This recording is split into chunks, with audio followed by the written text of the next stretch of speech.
नमस्कार।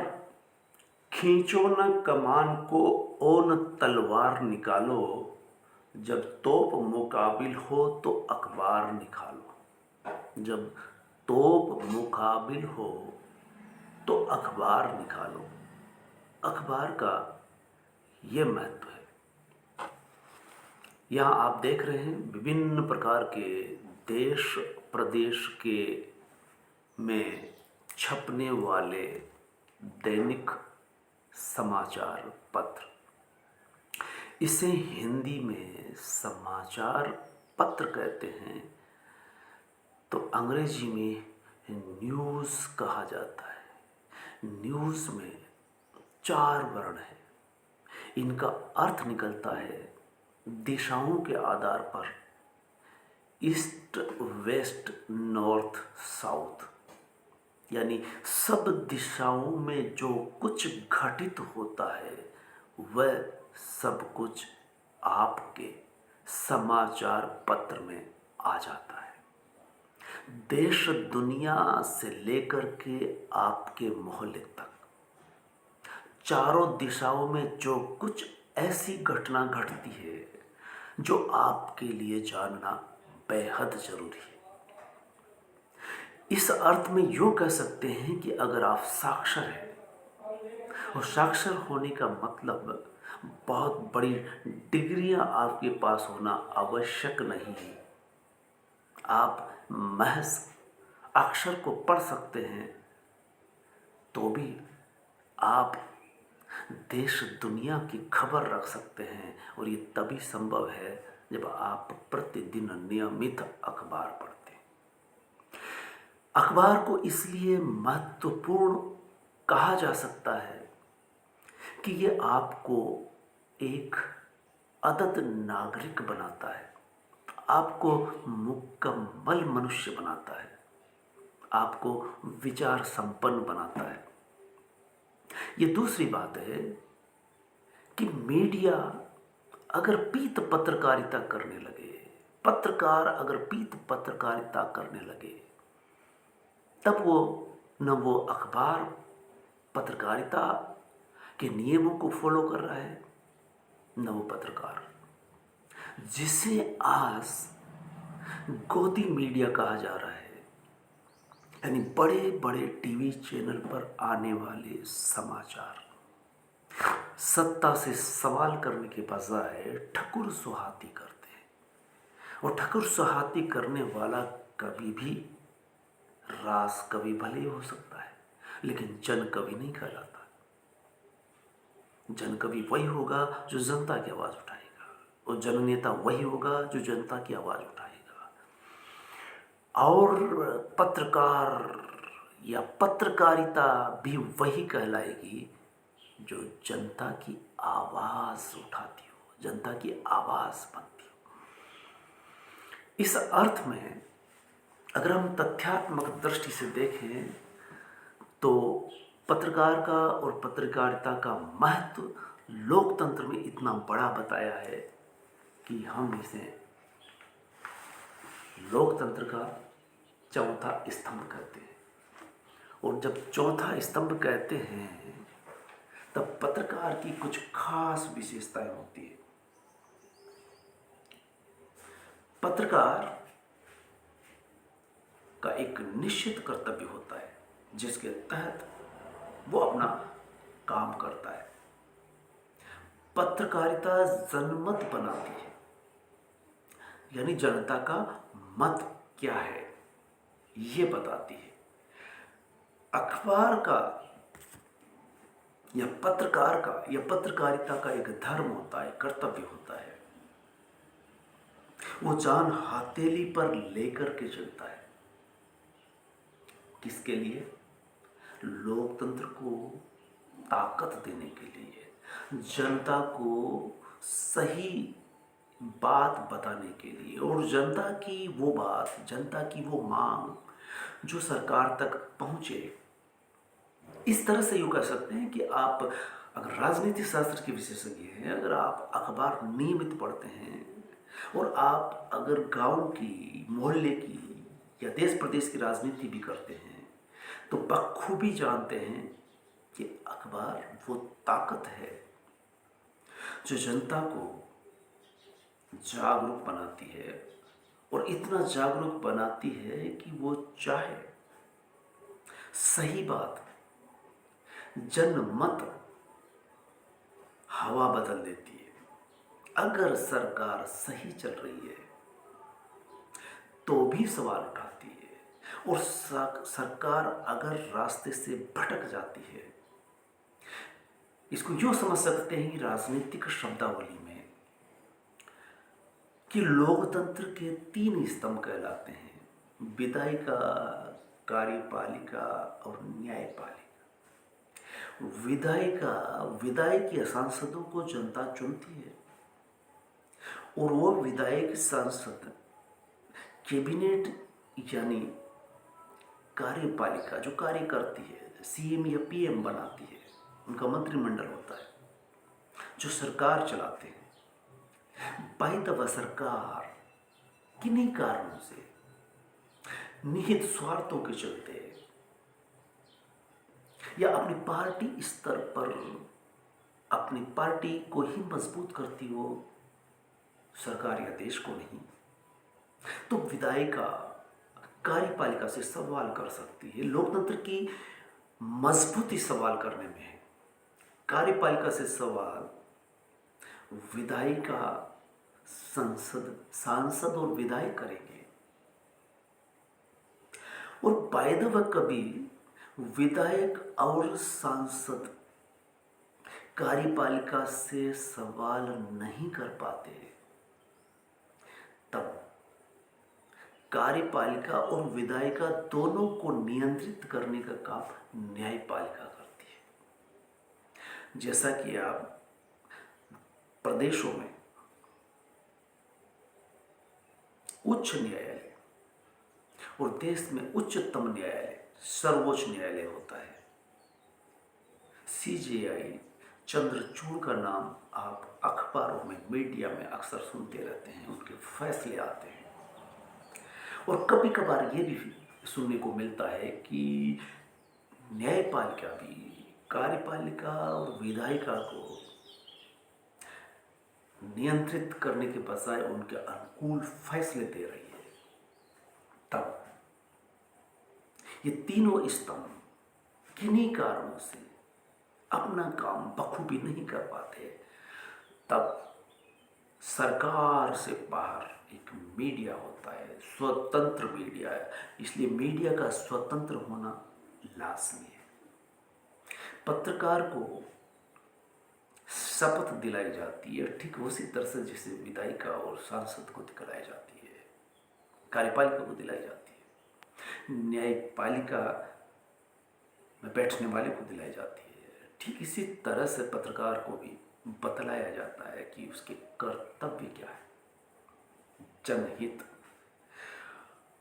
और जनहित में ये चारों मिलकर के काम करते हैं। लेकिन एक दशक से मीडिया को गोदी मीडिया जब कहा जाने लगा, तब संयोग देखिए कि ये इंटरनेट का दौर है, या बहुत सारे कार्य ऑनलाइन होने लगे, समाचार भी ऑनलाइन आने लगे हैं।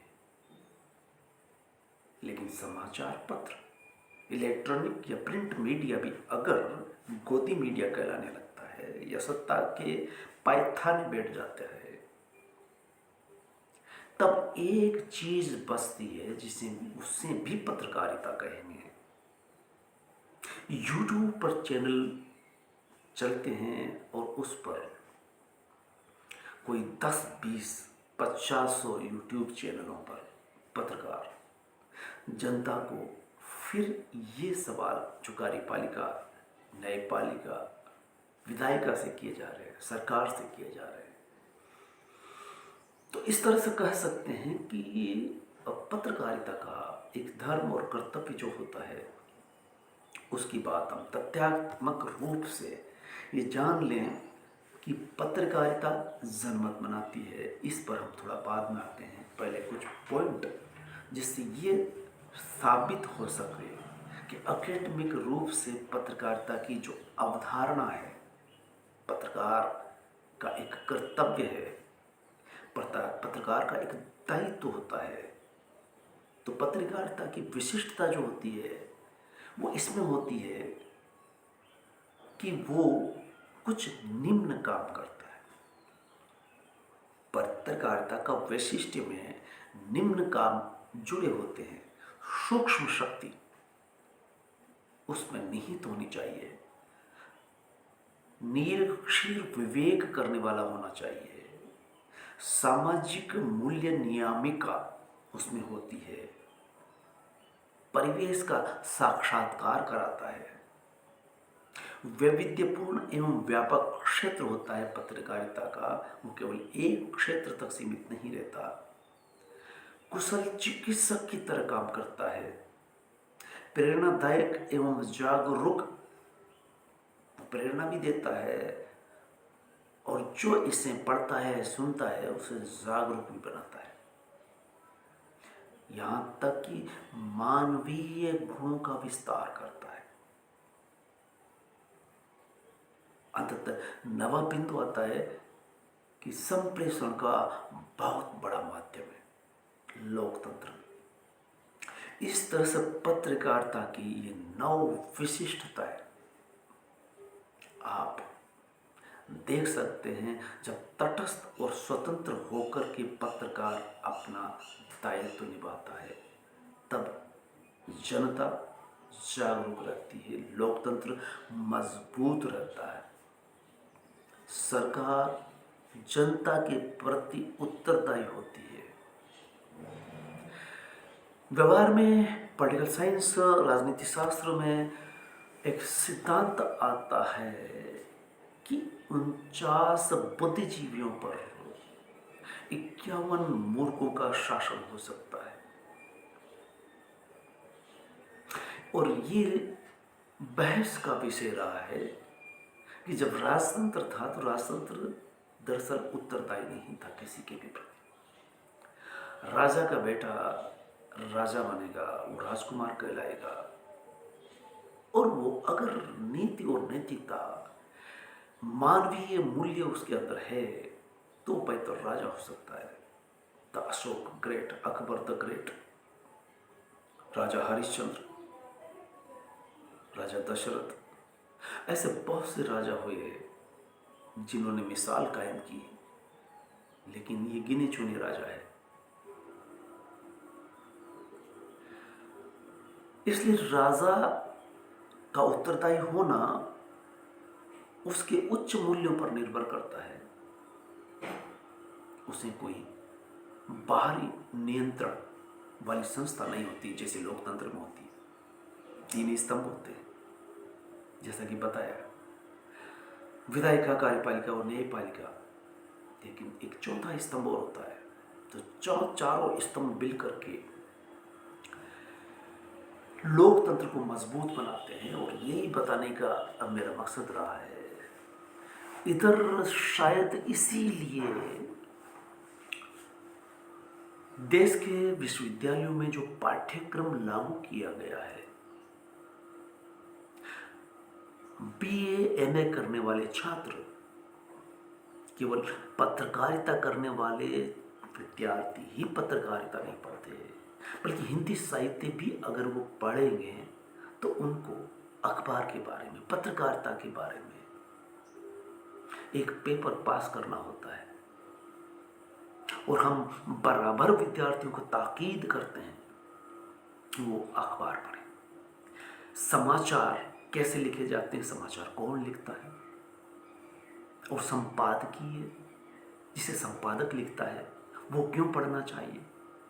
और पिछली बार भी मैंने बताया था कि सर्वे हुआ है, राज्य और देश लेवल पर नहीं, वैश्विक लेवल पर हुआ है कि समाचार पढ़ने वाले यदि 100 व्यक्ति होते हैं, 100 व्यक्ति, 100 पाठक होते हैं, तो भी संपादकीय पढ़ने वाले महज 10% होते हैं। और ये 10% ही वो है जिसे पत्रकारिता लोकमत, जनमत बनाती है। अब मैंने ये बात बताना चाहूँगा कि अखबार का मत तो है अखबार पढ़ने वाले पाठक का महत्व है इसलिए इस लोकतंत्र में कि जब तीनों स्तंभ धराशायी होने लगे, मैनेज किए जाने लगे, मीडिया को गोदी मीडिया कहा जाने लगे, विधायिका कार्यपालिका को नियंत्रित करने की स्थिति में न रह जाए और न्यायपालिका भी कार्यपालिका के अनुकूल फैसले देने लगे, तब मीडिया बचता है। और मीडिया भी जब गोदी मीडिया हो जाता है, तब एक यूट्यूब चैनलों पर जो चलने वाली खबरें हैं, आप जिस माध्यम से आज सारी पढ़ाई कर सकते हैं ऑनलाइन, वो यूट्यूब चैनल है। और वही यूट्यूब चैनल है जिस पर आप मीडिया का व्हाट्सएप फेसबुक के द्वारा किसी भी व्यक्ति के द्वारा कही गई बात को या आपकी कही हुई बात अगर वो जनमत के अनुकूल, जनता के अनुकूल है, लोग के अनुकूल है, तो लोग उसे तवज्जो देगा। जर्मनी में रह कर के ध्रुव राठी वह एजुकेशनल वीडियो बनाता है, अपना चैनल चलाता है, लेकिन चूंकि वो भारत देश से संबंधित है, हरियाणा पंजाब का रहवासी है, जब वो देखता कि गोदी मीडिया अपना काम ठीक से नहीं कर रहा, तब वह पत्रकारिता न की हुई होती है, पत्रकारिता की डिग्री न होने के बावजूद वो वीडियो चैनल पर अपनी बात पत्रकार की तरह करता है। और भारत के जितने यूट्यूब चैनल है उससे भी ज़्यादा सुना देखा जाने लगा है। ये यूट्यूब चैनल की ताकत का पता चलता है।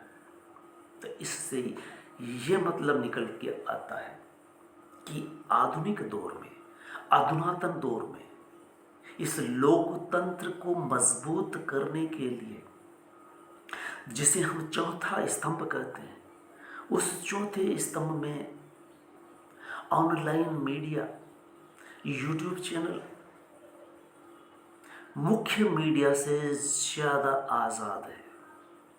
वो संस्थानिक मीडिया बिक सकता है, दबाव में आ सकता है, राजनीतिक दबाव में काम कर सकता है, लालच, लोभ लालच में काम कर सकता है और पत्रकारिता के बजाय पीतर पत्रकारिता का एक नमूना पेश करता है। तब यूट्यूब चैनल आपको ये सहूलियत प्रदान करता है। इस तरह से कह सकते हैं कि चौथा स्तंभ का महत्व क्यों करके है। पिछला वीडियो जिसने भी सुना, तो एक पाठकों ने सुन करके 10 रुपयों ने बताया कि अखबार क्यों पढ़े, मैंने ये टाइटल दे दिया तो वो समझ रहे हैं कि अखबार पढ़ना ही नहीं चाहिए क्योंकि ये बिके हुए हैं। लेकिन मीडिया जब कहा जाता है तो उसमें यूट्यूब चैनल भी आता है। और मैं आज इस दूसरी वीडियो के द्वारा मीडिया की पत्रकारिता, मीडिया में यूट्यूब चैनल भी शामिल होंगे। हालांकि पारंपरिक तौर पर मीडिया जब कहा जाता है तो इलेक्ट्रॉनिक और प्रिंट मीडिया कहा जाता है, लेकिन इंटरनेट मीडिया या यूट्यूब चैनल जिसे कहें, वो अपनी जो भूमिका भारत देश में निभा रहा है वो वाकई में पत्रकारिता की मिसाल है। एक सर्वे में बताया गया है कि पत्रकारिता की दृष्टि से भारत का पत्रकारिता का इंडेक्स रसातल में चला गया, लेकिन यूट्यूब चैनलों ने इस चीज को मेंटेन किया और वही ऊंचाई हासिल की है। अब मैं अंतिम बातें कह दूं कि मैं लगातार, आप देख रहे हैं कि जनसत्ता ऊपर दिखाई दे रहा है आपको, बगल में नई दुनिया और साइड में Rajasthan Patrika, Dainik Navjyoti, Dainik Bhaskar, Deshbandhu, the economics times, the times of India, the Hindu, अंग्रेजी के पत्र। मैं पिछले कई वर्षों से दैनिक भास्कर का पाठक रहा हूँ, नियमित पढ़ता हूँ और इस अखबार के तहत कह सकता हूँ कि ये बहुत हद तक तटस्थ होकर के, आज़ाद होकर के अपनी बात कह रहा। राजस्थान पत्रिका को एक तरफ झुका हुआ कह सकते हैं, इंडियन एक्सप्रेस के बारे में कहा जा रहा है, अंग्रेजी के अखबारों के बारे में कहा जा रहा है कि वो भी झुके हुए हैं। इंडियन एक्सप्रेस से जुड़ा हुआ ही जनसत्ता है, लेकिन जनसत्ता को पिछले 1.5-2 दशक से मैं देख रहा हूँ। जब मैं शोधार्थी था और लगभग आदिवासी पत्र पत्रिकाओं में आदिवासी किस तरह से झांक रहे हैं, तब मैंने पिछले दशक में जनसत्ता में आदिवासियों पर जितना कुछ लिखा गया, खास करके नक्सलवाद का जो उभार आया, तो नक्सलवाद का झुकाव आदिवासियों के प्रति कितना है, इस संदर्भ में जनसत्ता में दोनों तरफा लेख जिस कदर आए, मैंने उसका कलेक्शन किया और एक लेख तैयार किया एक सेमिनार के लिए। तब मुझे लगा कि आदिवासियों की आवाज़ जनसत्ता बनता है। हालांकि अब वह भी झुकता हुआ नजर आया इंडियन एक्सप्रेस होने के नाते। तब जनसत्ता में कुछ कॉलम अभी भी है जो रविवार के दिन आपको, भले एक व्यक्ति ही क्यों हो, जो तटस्थ होकर के दूसरे पक्ष की बात भी रखेगा, 2-3 एक पक्ष की बात रखेंगे। और दुनिया मेरे आगे, चूंकि वो इसलिए आज़ाद है कि सप्ताह के 6 दिनों में दुनिया मेरे आगे, अगर आप नहीं पढ़ते तो आपको पढ़ना चाहिए, जनसत्ता का स्तंभ दुनिया मेरे आगे। हो सकता है कि अगला वीडियो हम दुनिया मेरे आगे पर बात करें, और ये आइडिया पर हम अगली बार बात कर सकते हैं। दुनिया मेरे आगे की खासियत ये होती है कि दर्शन के स्तर पर जीवन क्या है, हम क्यों जीते हैं, किस लिए जीते हैं, इस तरह की सारी बातें दुनिया मेरे आगे कैसे है, इस पर जनसत्ता का यह स्तंभ वाकई में बेजोड़ है।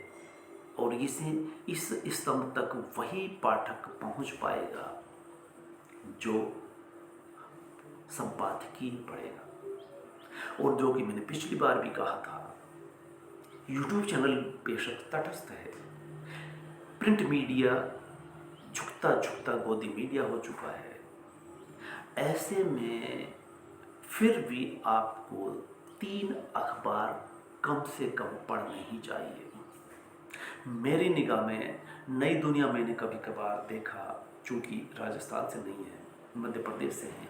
राजस्थान पत्रिका कई प्रदेशों में है, इसको मैं पलटता हूँ। देशबंधु का मैंने नाम सुना है, दैनिक नवज्योति, दैनिक भास्कर, राजस्थान पत्रिका और जनसत्ता, इनको सर्वाधिक रूप से मैं देखता हूँ। ये 4 अखबार जनसत्ता का दुनिया मेरे आगे नियमित, और रविवार के दिन मैं ऑनलाइन इस अखबार को देखता हूँ। इस तरह से कह सकता हूँ कि मैं 4 अखबार देख करके ये बताने की स्थिति में हूँ कि फिर भी यूट्यूब चैनल आपको जो खबर देते हैं जनमत बनाने के लिए। और अब हम इस मुद्दे पर आते हैं कि सरकार, लोकतंत्र का मतलब ये होता है कि जब सरकार 5 साल बाद जनता से जनमत लेने के लिए पहुंचती है, और इस जनमत को प्राप्त करने के लिए वो विज्ञापन की भाषा में बात करेंगी, तब विधायिका भी आपके सामने होंगी, पुनः विधायिका साबित होने के लिए, और विधायिका में से कार्यपालिका बनने के लिए, और फिर सर्वोच्च न्यायालय उसे चेक करेगा।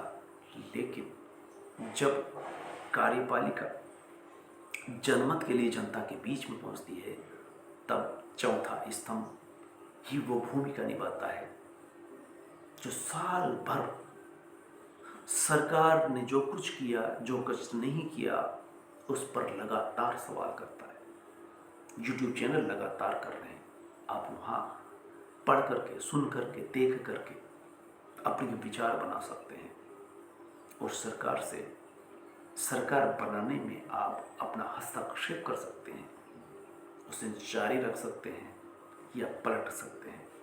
तो ये काम पत्रकारिता के द्वारा बखूबी किया जाता है। तो इस तरह से हम कह सकते हैं कि पत्रकारिता का महत्व लोकतंत्र में है, रहेगा। पत्रकारिता अगर पीत पत्रकारिता करती है तो यूट्यूब चैनल में आप आज़ाद है देखने के लिए, टीवी को देखने के लिए, अखबार को पढ़ने न पढ़ने के लिए, टीवी को ऑन ऑफ करने के लिए, टीवी पर आने वाले विविध चैनलों को बाईपास करने के लिए आपके पास मोबाइल है तो यूट्यूब चैनलों पर जिस चैनल से भी आप जुड़ना चाहते हैं, समाचार चैनल से जुड़ करके आप अपना विचार विकसित कर सकते हैं। लोकतंत्र को मजबूत करने के लिए लोक का शिक्षित होना, लोक का पढ़ा लिखा होना बेहद जरूरी है। इसलिए लोकतंत्र में लोकमत बनाने के लिए पत्रकारिता बहुत महत्वपूर्ण भूमिका निभाती है। साथियों, नमस्कार, जय हिंद।